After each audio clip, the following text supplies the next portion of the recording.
Olá, no Metrópolis Entrevista de hoje vamos conversar com o deputado federal Luiz Felipe de Orleans e Bragança, do PL de São Paulo, que nos últimos 2 anos liderou a Frente Parlamentar pelo Livre Mercado. Além disso, a gente conversa sobre a relação dele com o governo federal e o que ele espera da direita nas eleições de 2026. Deputado, muito obrigado por participar aqui com a gente no Metrópolis. Te agradeço pela sua visita aqui na nossa redação. Obrigado por estar me recebendo aqui. Então, de parabéns pelo estabelecimento. Obrigado aqui pela entrevista desse tema muito importante. Deputado, o senhor esteve aí à frente da Frente Parlamentar pelo Livre Comércio nesses últimos 2 anos. Queria começar com o senhor fazendo, então, um balanço desses últimos 2 anos da sua atuação.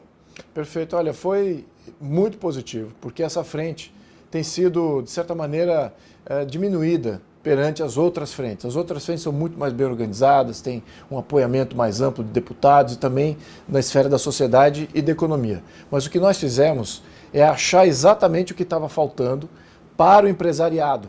Que empresariado é esse? Que atividade econômica é essa que a gente está defendendo? Dos pequenos e médios empresários, dos novos entrantes no mercado nacional, daqueles que dão mais competitividade, abertura de mercado e que de fato fazem girar a economia com muito dinamismo, oferta e oportunidades. Você poderia dar exemplos, então, de onde estão atuando esses pequenos e médios empresários que vocês olharam durante esses 2 anos de atuação? Olha, toda a área de serviços, a área de importação e exportação, até alguns grandes empresários na área de comércio, algumas indústrias também estão representadas aí, porque não tem a chancela ainda do governo regulatório. Então, muitos desses setores, que são novos setores, que estão ao par do que existe lá fora, aqui no Brasil eles não estão representados. E a regulação, a legislação brasileira, ela é muito proibitiva. Ela regula tudo antes e depois ela tenta se adequar ao mercado, ao invés de deixar o mercado trabalhar e depois regular. Então ela é a priori, não a posteriori. Então é isso que a gente tenta mudar aqui nessa visão. A gente tem que mudar a mentalidade, trazer à tona a importância desse segmento, de pequenos empresários, empreendedores, novas tecnologias entrando, também acesso ao mercado internacional, que beneficia o consumidor, beneficia o trabalhador, a vários empreendedores, o dinamismo da economia do Brasil e, claro, ao conforto da classe média que consome todo esse benefício. Deputado, a Frente ela teve um papel importante na aprovação da reforma tributária. Esse texto que foi aprovado, ele reflete o trabalho que foi feito nesses 2 anos? Olha, nossa posição com relação à reforma tributária foi de resistência. Foi de resistência de todas as etapas da reforma tributária. Desde lá de trás tivemos resistência com relação à mudança de regras do CARF, a acabar com o teto de gastos, tivemos resistência contra isso, achamos que o teto de gastos era uma boa proposta. Também fizemos resistência com relação ao arcabouço fiscal, não achamos boa proposta e conseguimos conduzir os deputados que fazem parte da frente a votar contrário. A mesma coisa na reforma tributária. E votamos contra. Muitos dos parlamentares que faziam parte da frente entenderam qual é o posicionamento do livre mercado com relação a essa proposta de reforma tributária que o governo fez passar. Então, isso foi positivo, porque sem a ação dessa frente, nem esses 100 votos teríamos. E não teríamos os deputados capazes de poder, eloquentemente, defender uma nova visão tributária, que ainda não está representada no Brasil, no entanto, já temos uma resistência forte com relação a tudo que já existe. Deputado, outro papel importante da Frente foi contra a chamada taxa das brusinhas, que a gente falou tanto todo ano passado, que foi uma das grandes pedras no sapato do governo e continua sendo. Só que em janeiro a gente trouxe a informação da Receita Federal, de que as compras internacionais elas recuaram com a taxa, mas a gente teve aí uma arrecadação recorde, no imposto de importação, chegou a 2,8 bilhões de reais. A Frente se mantém contrária a essa decisão do governo? Como é que o senhor avalia esses dados trazidos pela Receita Federal? Olha, nós não estamos olhando aqui qualquer benefício para a Receita Federal. Nós estamos olhando o benefício para o consumidor. Então é ele que nós devemos ter em linha. Nós tínhamos até propostas de aumentar o de minimis de 50 para 100 dólares a compra. Teve muita resistência de empresas de consumo, teve resistência, obviamente, do governo, mas nós defendemos também o consumidor como elo final dessa cadeia econômica. Então, ele tem um benefício maior se ele tivesse um de minimis ampliado. Mesmo assim, não conquistamos isso, mas conquistamos manter a taxa de minimis ainda no mesmo patamar, diminuir algumas coisas, alguns impactos com relação a isso. Eu acho que essa discussão tributária, na minha opinião, ela ainda vai tomar o próximo governo e vai tomar o próximo governo de uma maneira muito frontal. Porque o que foi criado nesses últimos 2 anos pelo governo, com a resistência da frente parlamentar, é uma jabuticaba toda nova. Já tínhamos uma jabuticaba velha, agora temos uma jabuticaba nova em termos tributários. E temos endividamento recorde, temos gastos recordes. O próximo governo vai ter que rever toda essa questão tributária. E eu acho que a frente parlamentar, agora dotada de vários deputados que possam defender eloquentemente aí uma proposta alternativa, eu acho que eles terão muito a vencer, sobretudo se o governo for diferenciado, porque o atual governo fez muita interferência na aprovação dessa atual reforma tributária. Então, por isso que eu vejo com olhos positivos da economia, dos consumidores apoiarem a frente parlamentar do livre mercado, porque essa sim está defendendo uma reforma tributária de fato condizente com o pequeno e médio empresário e condizente com o consumidor. E não está olhando necessariamente qual é o interesse da Receita Federal ou do Estado, porque a gente acha que esses interesses são em detrimento do consumidor final e do pequeno empresariado. O senhor falou em proposta alternativa. O que seria essa proposta alternativa? Eu sei que estamos aqui falando da sua atuação, mas a partir de agora, como o senhor pode, inclusive, atuar nessa proposta alternativa? Bem, precisamos rever absolutamente tudo que foi feito, as grandes medidas tributárias que foram feitas. Primeiro, temos que reativar o teto de gastos. Essa é importante, é uma defesa necessária que a gente faça como frente. Dava um limite para o governo. Segundo, temos que reverter as regras do CARF. Hoje em dia, o CARF, se houver qualquer disputa, na dúvida, o CARF está julgando em benefício do governo. Temos que, na dúvida, o CARF julgar em benefício do consumidor ou do pagador de impostos. Então, a gente tem que reverter a regra para que o consumidor e o pagador de impostos tenham benefício, e não o governo. Depois temos que acabar com o arcabouço fiscal. Isso é um descalabro absoluto. E, finalmente, temos que aprovar uma nova reforma tributária. A atual, parar com essa implementação dessa reforma tributária e implementar uma nova. Tínhamos uma nova já aprovada, em comissão especial. Estava muito mais próximo de ser votado em plenário, que era a PEC 7 de 2020. Mas essa PEC não foi adiante, porque ela estabeleceu o modelo norte-americano e descentralizava o sistema tributário, dava mais poder para os estados e municípios e tirava menos as competências da União. Então era uma medida descentralizadora, ao contrário do que foi aprovado. O que foi aprovado é uma centralização absoluta. Então é por isso que a gente tem que esperar um novo governo e uma nova legislatura, entendendo que a implementação dessa atual reforma tributária vai ser muito prejudicial a todos os setores da economia, todos estão reclamando. Antes, o único apoiador que tinha eram as grandes indústrias, até eles já estão reclamando da reforma tributária. Então, não sobrou nenhum setor da economia falando bem, não sobrou estados e municípios olhando essa reforma de uma maneira positiva. Então para que serve essa reforma tributária? Serve para o governo federal arrecadar mais, controlar mais, e isso é extremamente prejudicial para o modelo brasileiro. Mas e para a sociedade. Que é um desgaste a gente ter uma nova reforma para ser aprovada? Não seria um caminho mais prático a gente analisar o que a gente está tecendo? Até porque a gente entrevistou recentemente o presidente do TCU e ele falou exatamente que não há necessidade de uma nova reforma. O que está aí pode ser mudado. Né? Esse desgaste de uma aprovação, de uma discussão nova, não pode ser evitado? Não é possível ser evitado, porque a premissa básica da atual reforma tributária é de concentração absoluta de todos os tributos numa agência reguladora, mais uma agência reguladora aqui em Brasília, tirando o poder do Congresso na questão tributária. E isso vai criar um centralismo absoluto de todos os tributos, da discussão tributária que existia nas assembleias locais, agora passa tudo a ser discutido por um burocrata em Brasília. Isso é a maneira mais ineficiente de você gerir um país de dimensão e dinamismo e diversidade que existe no Brasil. Então temos que falar em outra proposta assim, parar com essa premissa de centralização, e o modelo tributário que eles estão querendo implementar é um modelo extremamente complexo. E todos os setores já estão reclamando. Então, o Estado não pode ficar achando, não, agora já implementamos, é isso aí. Não, não é isso aí. A população é que manda, os setores da economia é que mandam. É simples, não é o Estado e o burocrata que manda. E eles estão dizendo, não é boa, temos que rever, parem, não implementem isso. Então, esse desgaste, para quem assinou, eu imagino que é um bom momento para reverter as suas posições, para dizer que foi um erro, porque de fato foi, ninguém leu a proposta.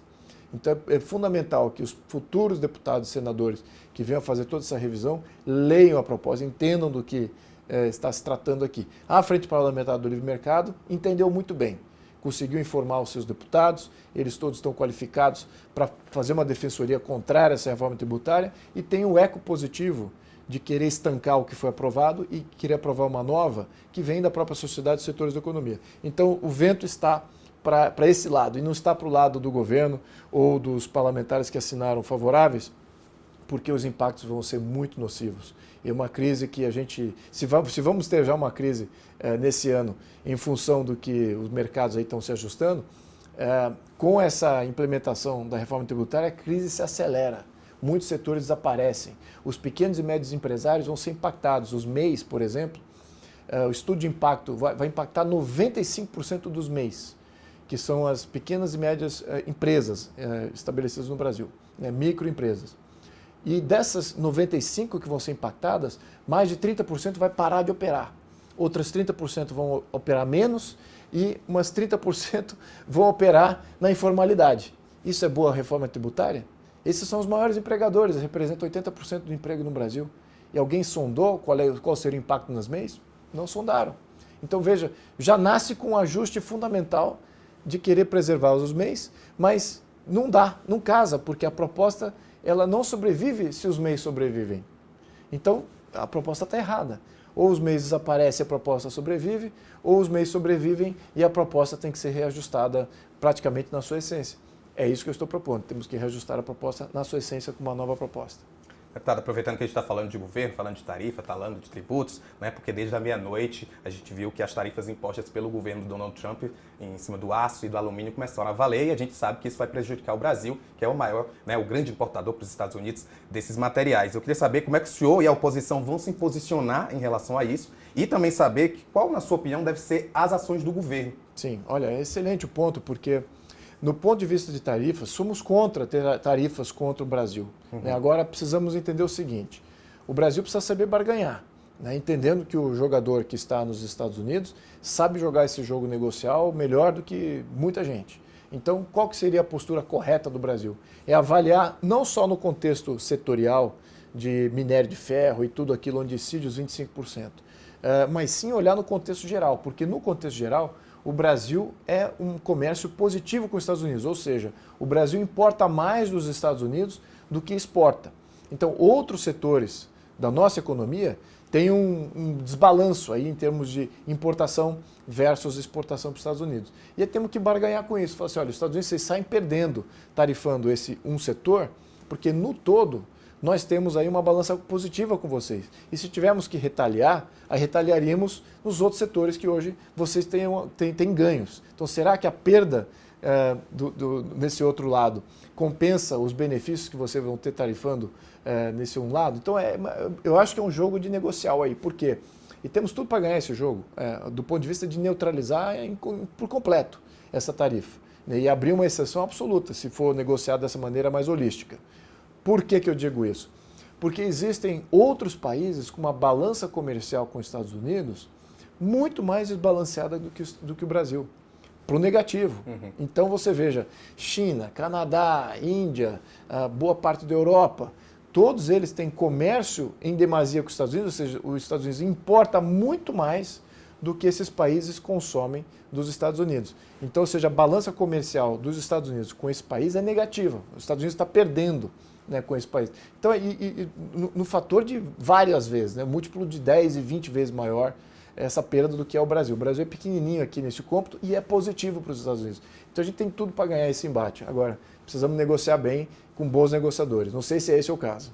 A gente, claro, ninguém quer brigar com os Estados Unidos, mas diante dessas imposições, a gente está vendo, né, que está sendo feitas imposições com vários outros países. Né? Diante da sua experiência com a frente parlamentar, como é que o mercado brasileiro pode atuar para fazer novos parceiros, se aproveitar desse momento? Óbvio, como eu deixei claro, a gente não quer confusão com os Estados Unidos, mas como é que esse mercado brasileiro pode aproveitar esse momento, conversar com os parceiros, com outros países, outros fornecedores, outros importadores? Olha, excelente pergunta, porque isso aí é uma das coisas que eu mais defendo. Nós saímos do modelo multilateral de negociação de bloco e entrar para o modelo de negociação bilateral, que é para onde está indo o mundo. Os Estados Unidos está indo para negociações bilaterais, ele está saindo de todos os blocos multilaterais. O Brasil precisa fazer a mesma coisa, porque não é por aí que a gente vai atingir algum consenso. Muito pelo contrário, vamos ter muitos entraves. A gente vê, por exemplo, o Mercosul versus União Europeia. Basta um país vetar o acordo, pronto. Agora, existem vários países dentro da União Europeia que tem interesse de fazer comércio com o Brasil em diversos itens. Por que não fazer vários acordos bilaterais com diversos países da Europa, assim como diversos países da África, do Oriente Médio, da Ásia? Eu acho que esse que é a proposta fundamental aqui e a mudança de paradigma. Quem está defendendo ainda manter negociação em bloco é o próprio governo. É como se estivesse lutando uma batalha num campo que não existe mais. Já se encerrou esse assunto de fazer... Mas quando o senhor toca nesse assunto, o senhor está dizendo que os BRICS não são vantajosos para o país? Os BRICS tendem a assumir, a se desintegrar dentro se você adotar negociações bilaterais como sendo seu fulcro negocial. Os BRICS tendem a assumir, o Mercosul tende a assumir. Em relevância, pode até existir ali como entidade como é que eu diria, de exercício intelectual, mas como efetivo mecanismo ou fórum de negociação, ele desaparece, porque ele não vai ter esse poder de barganha de uma maneira coesa e não vai representar os interesses nacionais também de uma maneira muito mais específica. Muito pelo contrário, os BRICS ou qualquer outra organização supranacional, ele tende a suprimir a relevância do maior jogador que está dentro desse conjunto, ou fazer com que aquela plataforma supranacional represente o interesse do maior sobre os menores, que são os partícipes. Então, no caso do Brasil, dentro do Mercosul, nós somos diminuídos nos nossos interesses nacionais em favorecimento dos outros países que são muito menores, menos dinâmicos. Então, para que precisamos estar no Mercosul? Então, estamos dominando o Mercosul? Também não. Então, você veja que temos que sair desse bloco. A mesma coisa com outros blocos políticos, como o Unasul, etc.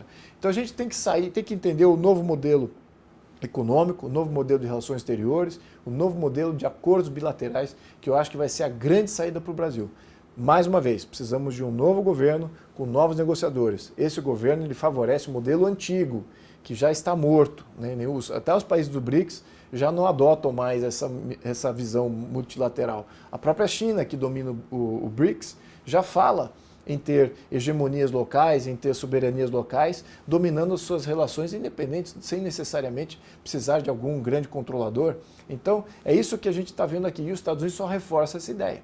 Então, por isso que a gente precisa também entrar para esse jogo, que é o jogo do século XXI. A gente ainda não entrou, mas acho que essa que é a grande oportunidade. A gente está falando de macro, mas só uma informação que acabaram de me trazer, de que o IPCA, saiu o IPCA, e ele é o maior para fevereiro em 22 anos.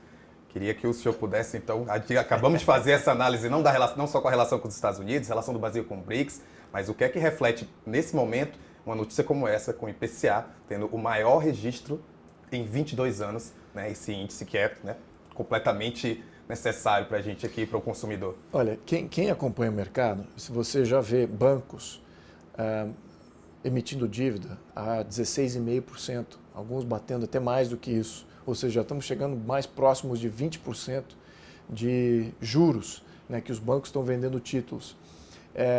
E como é que isso bate com o fato ou com o dado de que a inflação está na faixa de 5%, 4,5%, 5%? Não bate, porque se batesse, significaria que você tem uma inflação de 4,5%, 5%, e você tem um juros aí praticado de mais de 13% até 16%, por exemplo. Então você tem aí uma diferença de quase 10% ou mais de 10% de juro real. É verdade isso? Não, não é verdade. Alguma coisa está errada. Ou a inflação está errada, ou você está falando aqui que o juros real não é, de fato, esse que eu estou dizendo, de 10%, né, de margem. Não, isso que o mercado já fechou essa conta. O que está sendo relatado de inflação, IPCA e todos esses índices inflacionários, eles não condizem com a realidade. Simplesmente estão completamente fora, descasados. E o mercado já diz isso quando você vê os juros que é praticado nos bancos. Porque os bancos vendem títulos aí com relação para o seu endividamento interbancário, muito além disso. Então eles já estão especulando que a inflação está o dobro, ou seja, mais na faixa de 10%, 12%. Então o IPCA, dando ali, estamos aumentando aqui, tivemos um pouquinho, eu acho que eles vão eventualmente chegar na realidade que os bancos já estão operando. Então eles estão operando no mundo da fantasia, essa que é a minha percepção pessoal. O mercado está descasado com essas informações há muito tempo. Se por acaso estivesse casado, de fato o IPCA refletisse de fato a inflação, onde estariam os juros dos bancos? Estaria mais próximo de 6%, 7%, abaixo de 10%. com um spread aí de 2%. Por que não tem esse spread? Que é, de fato, o risco Brasil, né? O Brasil tem 200 basis points, 250 basis points de risco. Então, você tem ali o risco do governo, né? Você acrescentaria risco Brasil 2%. Se o risco do governo é de 4%, 5%, o juros praticado normal no mercado deveria estar na faixa de 7% por aí. Mas não, estamos vendo bancos aí a muito mais do que isso. Então, é por isso que eu digo, esses dados, infelizmente, talvez a tendência seja correta, de querer corrigir para cima, que a inflação de fato está mais alta. Mas a inflação real, pela qual os bancos balizam os seus tomadas de dívida, já está muito além disso aí. Já está, se não o dobro do que isso aí, talvez mais. Deputado, a gente está falando da sua atuação, né, que está chegando ao fim na frente parlamentar, mas queria trazer aqui um ponto, porque a frente elogiou a MP do governo Lula no último sábado, né, que permite que os trabalhadores tenham acesso ao saldo do FGTS. Mas o ministro do Trabalho, Luiz Marinho, ele já falou algumas vezes, inclusive para a gente aqui no Metrópolis, de que ele vai seguir militando para acabar com essa modalidade. Queria que o senhor comentasse essa declaração do ministro, já que a frente comemorou a MP ter sido aprovada. Uma coisa é discurso, outra coisa é a prática, né? Então a gente está sempre entre uma coisa e outra. Infelizmente, o posicionamento de você ter o trabalhador poder resgatar, quanto mais ele puder controlar os seus recursos, a sua poupança, que é obrigatória, infelizmente, imposta aí pelo FGTS, melhor. Então nossa postura é em prol do consumidor. Isso vai melhorar o perfil de consumo. Lembrando que muitos desses recursos são sacados, são para pagamentos de dívidas muito pequenas que o trabalhador tenha de forma pontual. Então, o que a gente vê? A gente vê o governo, o executivo com uma série de discursos pró o consumidor, porque tem uma questão eleitoreira por trás, e por outro lado você tem um que de fato vai aplicar a regra, falando outra coisa oposta, vai talvez aplicar uma medida contrária, uma legislação que seja não tão beneficiosa. Então, você vê que tem uma dualidade aí.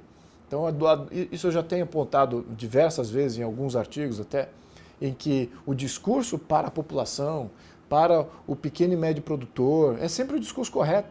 Como é que você vai negar quando o governo fala, não, de fato, o pequeno e médio está sendo oprimidos aqui por uma série de questões e eu, o governo, vou ajudar.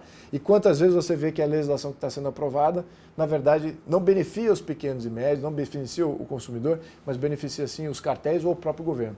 Então é isso, esse detalhe, esse monitoramento, essa vigilância que a mídia pratica e que a sociedade tem que praticar bastante é fundamental. Você pegou aí uma incoerência que é exatamente o ponto-chave de onde tem que estar a nossa vigilância. Uma coisa é o discurso, outra coisa é a prática. Infelizmente, com esse governo, a gente vê as duas coisas completamente descasadas. Então, a gente tem que trabalhar muito para esclarecer e fazer com que os deputados reflitam aquilo que é a verdade, né, e deixar esse discurso de lado. E você vê alguns deputados, infelizmente, só replicando o discurso do governo, mas na verdade eles estão votando em prol ou do governo ou em prol dos grandes cartéis aí que dominam vários setores da economia.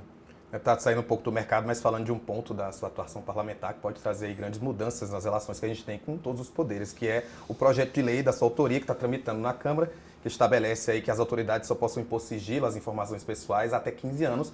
A atual legislação, ela permite até 100 anos, a gente viu isso recentemente acontecer, né? Inclusive a gente trouxe a matéria aqui sobre os cartões de vacina da ex-ministra Nízia Trindade, né? Do ministro do Lewandowski, enfim. Queria saber por que o senhor acha que a lei de acesso à informação deve ser alterada, né? E principalmente por que de tanto para tão pouco, né, em comparação ao que é e ao que pode ser. Sim, bom, primeiro porque eu acho que nada público deveria ser sigiloso, mas eu entendo a outra parte. Eu entendo que algumas decisões e alguns trâmites internos do governo são questões de segurança nacional, são questões de sobrevivência do Estado, mas não necessariamente do político. O que eu favoreço? Transparência total em decisões políticas e decisões pessoais que afetam a personalidade, a pessoa, porque ele está lá exatamente como ele tem que sofrer o raio-x do monitoramento da opinião pública. Então, ao meu ver, a gente ainda não fez essa distinção. O que essa medida faz, ela só reduz o tempo de sigilo. E mesmo assim, do contexto de soberania nacional, nós não temos nenhuma medida que, de fato, precarize a nossa soberania nacional, porque nós não temos política de soberania nacional. Então, por que então ter 100 anos de sigilo? Então, o que está tendo hoje em dia é um abuso dessa prerrogativa de botar tudo em sigilo. Gastos pessoais, uma série de tramitações. Então, dentro dos 15 anos, a gente acha que ainda é válido se por acaso houve algum abuso, houve alguma incongruência, ou talvez até uma criminalidade praticada, está num tempo hábil que a gente possa agir criminalmente. Passou de 100 anos, você sabe, ninguém vai estar aí durante esse período. Então, acho que é por aí que eles querem jogar. Eles querem descriminalizar qualquer atividade que eles podem estar se beneficiando agora, levando isso para ad eternum. Você bota 100 anos como sigilo, a mesma coisa você fala assim, é para sempre. Né? Mas não, a gente tem que ter de fato uma transparência muito grande nessas decisões políticas e decisões pessoais e uso da máquina pública, mas ao mesmo tempo temos que ter sigilos em questões que afetam o Estado brasileiro. Essa sim a gente poderia fazer essa distinção. A gente não chegou lá. Essa é uma primeira medida. A segunda medida vem na sequência. Deputado, para a gente terminar, eu gosto de dizer sempre que a próxima eleição presidencial nunca está longe. E mais ainda porque a gente está em 2025. O senhor é do PL, partido do ex-presidente Jair Bolsonaro, que está inelegível. Queria que o senhor comentasse, então, quais o senhor acredita podem ser os nomes para representar a direita no ano que vem, que possam bater de frente ao governo Lula, que provavelmente vai se candidatar à reeleição. Pois eu tenho me pronunciado, o espaço da direita, o líder natural da direita é o presidente Jair Bolsonaro. Então, esse é o nome da direita. Né? Ele que sozinho galgou esse espaço durante vários anos, se maturou na sua própria eleição, agora temos já partidos e deputados e frentes e tudo mais vinculados a essa questão da direita. Até o próprio termo conservador virou algo natural de se expressar na sociedade e politicamente. Então ele é o líder natural que iniciou esse processo todo. Eu acho que cabe a ele definir qual vai ser o próximo líder. Agora, a direita ela tem que ter uma representação dela. Né? O que tem acontecido muitas vezes é que a direita, porque ainda está não no comando, não tem comando do Estado, não tem comando da máquina pública, ela está ainda em situação minoritária em termos de representação, na minha opinião, majoritária em termos de opinião pública. Então a gente está subrepresentado como base política. No entanto, essa subrepresentação, ela traz muitas fraquezas. Ela faz com que essa minoria representativa tenha que se acoplar ao centrão, né, aqueles que dominam a máquina pública hoje, os sistemas e as regras. Muito bem, mas de que lado está esse centrão? Ele está comprando as reformas e a narrativa e o posicionamento da direita, ou é a direita que está se acoplando ao que o centrão quer de sobrevivência e eterno patrimonialismo e oligarquias e tudo mais que dominam aqui o nosso sistema político? Então é isso que a gente precisa definir mais claro. Né, que o nosso presidente Bolsonaro é o líder natural, quem ele vai indicar está do lado do sistema ou está do lado do antissistema, de querer fazer reformas do sistema. É por aí. A direita, na minha opinião, ela é antissistema e acho que a raiz de opinião pública está vinculado com isso. Né? O próprio primeiro discurso dele foi para isso. Então, eu ainda acredito que existe uma chance dele se tornar elegível, existe essa janela de possibilidades. Na janela, se por acaso ele tiver que nomear alguém, esse alguém ainda não se apresentou, na minha opinião, como sendo alguém da direita. Pode ser alguém do favorecimento dele, mas ele também não se manifestou com relação a isso. E eu acho que... Quando o senhor diz que não apresentou-se esse nome da direita, eu posso interpretar de que o senhor não vê no governador Tarcísio de Freitas um nome que possa representar a direita em 2026? Olha, eu já mencionei isso várias vezes. O Tarcísio de Freitas é um excelente gestor público, isso está comprovado. Tem uma postura que todos querem gostar dele. Agora, existe uma necessidade da direita ser representada na sua integralidade. O que ele faz é uma boa gestão pública, mas ele vai fazer o combate político que é necessário para fazer as grandes reformas? Esse que é o ponto. Eu não vejo isso nele. Talvez é uma questão tática. Eu não vou me expor politicamente para poder galgar uma possível vitória no futuro e ser amigo do sistema que pode me cuspir para fora a qualquer momento. Talvez seja uma questão tática. Ou talvez não. Talvez seja uma questão de embrionária ou de DNA, que ele de fato venha do sistema e de fato ele acha que o sistema está ok, está tudo certo. Então essa é a preocupação que nós temos. Por isso que eu boto um pé atrás com relação a isso. Acho que ele seria um excelente candidato do sistema. Seria muito bom que o sistema abraçasse ele como sendo um candidato. E acharia melhor ainda se a direita tivesse um candidato próprio. Porque aí fariam um confronto entre o que é o sistema, quem é o candidato do sistema e quem é o candidato do antissistema. Eu acho que a população precisa dessa representação fidedigna com relação às reformas do sistema. E esse, na figura do Tarcísio, não está lá ainda. Quem sabe ele venha com um discurso mais em prol disso. Quem sabe pode mudar, né? Uma coisa eu sei, que a esquerda, que antes era o grande protagonizador de opinião pública, essa está completamente diminuída.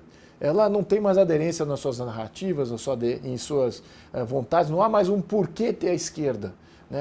Muito pelo contrário, acho que o que estamos vivendo hoje é o exagero de todas as políticas públicas feitas pela esquerda, inclusive das instituições públicas que foram criadas e da falta de freios de contrapeso dentro do nosso sistema político e muito por interferência da esquerda. Então acho que a população já está dizendo um basta, quer virar essa página no quesito da esquerda. Então por isso eu não estou contando eles como sendo ainda o vitorioso numa futura eleição. Eu vejo a vitória entre um candidato do centro e entre um candidato da direita. O candidato da esquerda vai ser extremamente diminuído e também não vemos lideranças aí que possam de fato representar alguma novidade com relação à esquerda.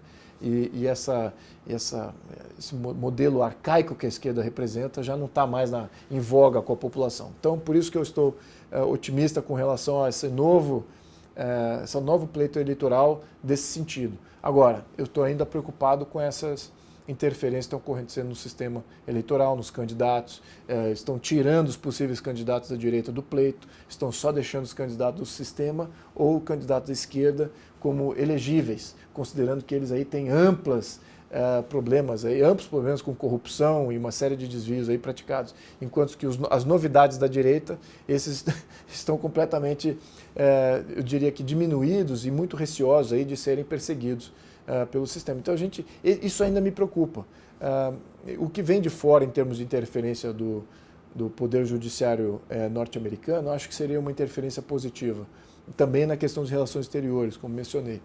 O Donald Trump, ele colocando a liberdade de expressão como sendo algo fulcral das suas relações exteriores, ele muda o paradigma de como fazer relações exteriores, porque agora ele não vai criminalizar um país por não aderir a uma agenda que os Estados Unidos quer. Ele não quer interferir no destino de cada país e na autogovernança de cada país. Ele está dizendo o seguinte: se você viola a nossa Constituição e os nossos valores, você não é bem-vindo aqui.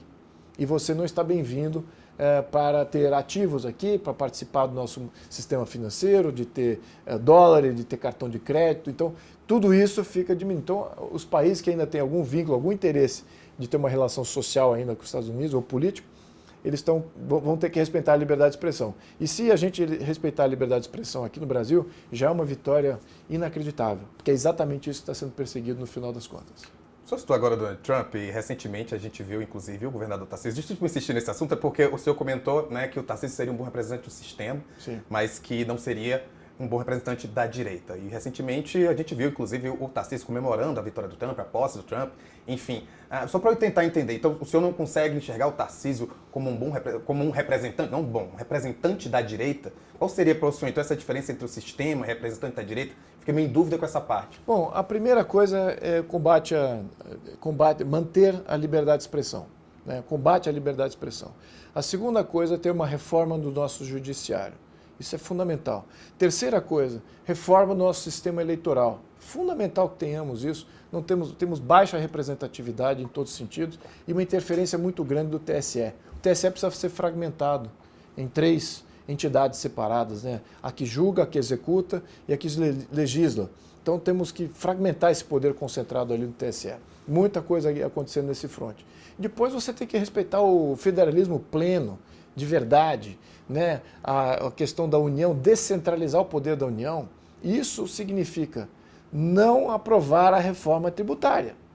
E o Tarcísio favoreceu a aprovação da reforma tributária. Ele buscou voto pela reforma tributária, que tira poder de São Paulo, do estado do qual ele é governador. Ele vai agora, e eu sei que ele começa agora a ver a implementação disso, e como o Estado vai ficar diminuído no seu poder político, de ter acesso e mais controle sobre as tributações, com essa nova medida tributária, as medidas que ele está tomando pontual agora vão sumir, porque eventualmente com a reforma tributária que ele ajudou a aprovar, vai centralizar tudo em Brasília. E aí, como é que fica essa possibilidade do governador poder abaixar impostos no seu no seu próprio Estado. E essa interferência aqui dos burocratas aqui. Então ele vai ser favorável a essas reformas tributárias que eu pontuei, né, porque são fundamentais para a descentralização efetiva e ter um modelo federativo. Então tem vários itens aí que eu considero sendo fulcrais da direita, são mais do contexto político, menos do contexto econômico, porque eu acho que até no contexto econômico ele está alinhado. No entanto, no contexto político, a gente tem uma gravidade muito profunda aí de como é que o sistema se moldou para controlar absolutamente tudo de uma maneira totalitária. Então, temos que acabar com isso. É simples assim. Então, a direita representa isso. Ele representa isso? Não ainda. Pode ser que ele volte a começar a fazer discursos nesse sentido e se posicionar favoravelmente a fazer todas essas reformas que eu mencionei. Isso são algumas reformas, tá? Não são todas ainda que a gente delineou. Então, é por isso que eu digo. E também pelo fato de que ele veio do sistema. Ele já foi da Dilma, ele é bem quisto pelos ministros do STF, ele tem um gravitas natural com a burocracia central de Brasília. Então, tudo isso faz parte do sistema. Então, é por isso que eu digo. E os padrinhos dele são padrinhos do Centrão.